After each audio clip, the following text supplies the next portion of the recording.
Uudistamaton maali suunnasta 045 2600 metriä.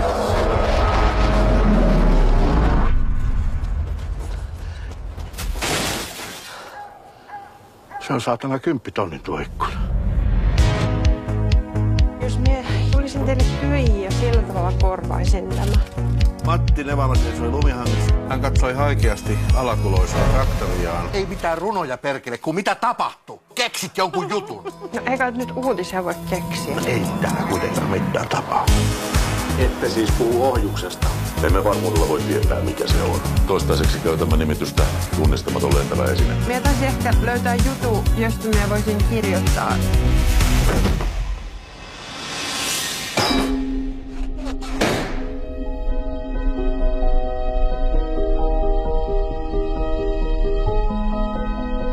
No sitten kannattaa lähteä jonkun muun kanssa ulos kuin tämmöisen yksinhuoltaja.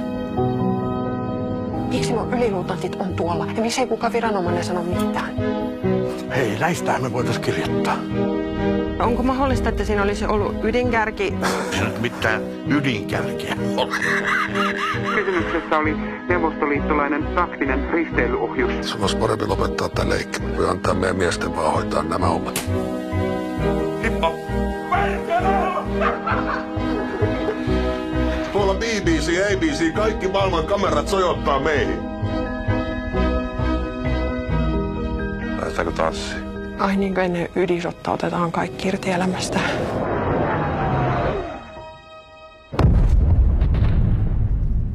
Mulla on kalsarit väärinpäin jalassa. Edessä on tila, että kassit raikkoo nyt jotkin joutopallot tuolla ja takaa puristaa.